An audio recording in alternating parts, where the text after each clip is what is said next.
गरीब का आम का एसी। रामू, ओ रामू बेटा, कहाँ है बेटा? ये आम की टोकरी उठवाने में जरा मेरी मदद कर देता। अरे किससे आवाज लगा रहे हो? रामू मुखिया जी के घर गया हुआ है। बोल रहा था कि उनके बेटे चंदन ने सब बच्चों को अपने घर बुलाया है। जरूर कोई नई चीज मंगवाई होगी। चंदन की आदत है, जब भी कोई नई चीज मंगवाता है गांव के सभी बच्चों को चिढ़ाने के लिए बुला लेता है। अब रामू को देखना, कोई फरमाइश रख देगा। लो आ गया। माँ बापू, आपको पता है चंदन अपनी हवेली में 4 बड़े बेड ऐसे लगवाए हैं। उसके कमरे का एसी मानो ऐसा चल रहा था जैसे बर्फ के सिले पर बैठे हों। बापू, काश हमारे पास भी एसी हो पाता।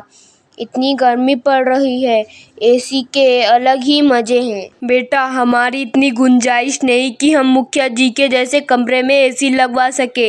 चंदन भी न जाने तुम लोगों को क्यों बुला लेता है अपने घर में। उसे पता है हम गरीबों की इतनी हैसियत नहीं कि हम उसकी जैसी जिंदगी जी सके। तुम मत जाया करो यार चंदन के घर। अच्छा, मैं आम बेचने जा रहा हूँ। थोड़े आम टोकरी में भरने बाकी है, वो तू भर देना। रामू का पिता प्रभास आम बेचने चला जाता है। रामू आम को टोकरी में भरने बैठ जाता है। आम टोकरी में भरते भरते उसका दिमाग चंदन के घर लगी एसी में था। उसके दिमाग में एक आइडिया आता है, अगर मैं आम का एसी बनाऊं तो वो भी तो हमें बहुत ठंडक दे सकता है। अगर मैं कोशिश करूँ तो मैं आम का एसी बना सकता हूँ। रामू बेटा, किस सोच में पड़ गया? तेरे बापू आएंगे तो गुस्सा करेंगे। तूने अभी तक आम को टोकरी में नहीं रखा। माँ, मैं आम का एसी बनाने के बारे में सोच रहा हूँ। अगर हम चंदन के जैसे एसी नहीं ले सकते तो हम आम का एसी तो बना ही सकते हैं ना। बेटा, वो तू कैसे करेगा? माँ, तुम चिंता मत करो, मैं कोई ना कोई जुगाड़ कर लूंगा। रामू अब रोजाना अपने आम के एसी बनाने की तैयारी में जुट जाता है। कुछ ही दिनों में रामू अपना आम का एसी बनाकर तैयार कर देता है। रामू के माता पिता तो हैरान थे कि रामू ने आम का एसी बनाकर तैयार कर दिया था। रामू अपने सभी दोस्तों को अपने घर आम का एसी दिखाने के लिए बुलाता है, जिसमें चंदन भी शामिल था। अरे वाह यार रामू, हैं? तेरे आम का एसी तो बहुत बढ़िया है यार। मेरे लिए भी एक आम का एसी बना देना भाई, हमारे घर में बहुत गर्मी होती है। हाँ, तुम सबके लिए आम का एसी बना दूंगा, तुम चिंता मत करो। मेरा एसी बहुत बढ़िया है, तुम्हारा ये आम का सस्ता एसी किसी काम का नहीं है। चंदन, रामू ने एक तो ये आम का एसी इतनी मेहनत से बनाया है और तू है कि इसे गलत बोले जा रहा है। जा यार, हमें तुझसे बात नहीं करनी है, जा। अबे देख लूंगा तुम सबको, मैं जानते नहीं हूँ, मैं गाँव के मुखिया का बेटा हूँ। चंदन गुस्से से वहाँ से चला जाता है। अरे तुम्हें उससे ऐसे बात नहीं करनी चाहिए थी। चलो जाने दो, जब उसका गुस्सा ठंडा हो जाएगा वो अपने आप ही आ जाएगा। माँ बापू आओ ना, हम सब एसी की ठंडे हवा के मजे लेते हैं। रामू, तूने तो वाकई में बहुत बढ़िया एसी बनाया है। अरे ये तो बहुत ठंडक दे रहा है, पूरा कमरा ठंडा हो गया है। ठीक कह रहे हो, हमारा रामू सच में बहुत दिमाग वाला है। पड़ोस के सारे लोग अब इससे एसी बनाने के लिए कह रहे हैं। हाँ माँ, सबके लिए मैं एसी बना दूंगा। कम से कम गर्मी में सबको परेशानी तो नहीं होगी। आम का एसी लग जाने से सचमुच गर्मी बहुत कम हो गई थी।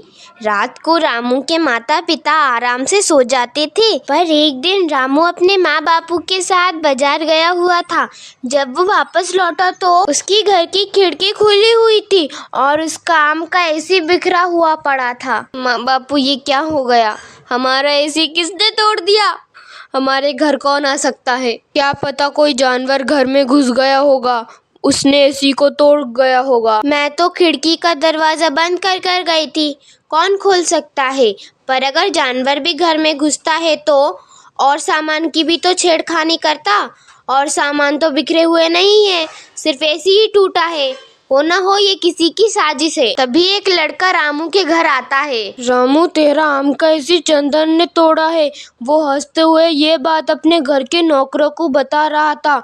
तब मेरे बापू ने सुन ली। तुम तो जानते हो ना, मेरे बापू चंदन के घर काम करते हैं। बापू, चंदन ने ऐसा क्यों किया? मैंने इसका क्या बिगाड़ा था? जो उसने मेरा एसी तोड़ दिया। मैंने कितनी मेहनत से बनाया था। तभी मुखिया जी चंदन के साथ आ जाते हैं। अरे मुखिया जी, आप आइए आइए। प्रभास, मैं तो यहाँ चंदन को माफ़ी मांगने के लिए लेकर आया हूँ भाई। चंदन बेटा, सबसे माफ़ी मांगो। मुझे पता चल गया है कि चंदन ने रामू का एसी तोड़ दिया है। ये बात मुझे इसकी माँ ने बता दी है। भले ही मैं गाँव का मुखिया हूँ, अब मेरा खुद का बेटा गलत करे तो ये मैं कैसे बर्दाश्त कर सकता हूँ। अभी ये छोटा है, मैं इसे अभी तो समझा लूँगा ताकि इसे सही गलत काम की पहचान हो जाए। चंदन बेटा, तुमने रामू का एसी तोड़कर सही नहीं किया। रामू से माफ़ी मांगो। मुझे माफ कर दो रामू, मुझसे गलती हो गई। मैं घबरा गया था कि तुम्हारा घर एसी आ गया तो मेरे सारे दोस्त मुझसे दूर हो जाएंगे। कोई भी मेरे पास खेलने के लिए नहीं आएगा क्योंकि तुम सबके लिए एसी बनाने वाले हो ना। पहले मेरे घर के एसी के बहाने सब बच्चे मेरे पास खेलने के लिए आ जाते थे। पिछले कुछ दिनों से कोई भी मेरे पास नहीं आया, इसीलिए मुझे ईर्ष्या होने लगी और मैंने तुम्हारा एसी तोड़ दिया। कोई बात नहीं चंदन, मैं नया एसी बना लूँगा। पर तुमने ऐसा कैसे सोच लिया कि मैं और तुम्हारे बाकी दोस्त तुम्हें छोड़कर चले जाएंगे? हम तुम्हारे दोस्त थे यार, और दोस्त कभी अलग नहीं होते। रामू और चंदन गले लग जाते हैं। तभी सारे दोस्त वहाँ आ जाते हैं। ये तो मुखिया जी का बड़प्पन था कि उसने अपने बेटे को अच्छी सीख दी। रामू फिर से एक नया आम का एसी बनाने लगता है। रामू खुश था कि उसने एक बार फिर मेहनत करके आम का एसी बनाकर तैयार कर ही लिया। रामू और उसके माता पिता बहुत अच्छे स्वभाव के थे। उन्होंने अपनी पड़ोसी की भी मदद की और भरी गर्मी में उन्हें थोड़ी राहत मिल जाए, इसके लिए उन्हें आम का एसी बनाकर उन गांव वालों को भी दिया। सब गांव वालों ने रामू की बहुत तारीफ की।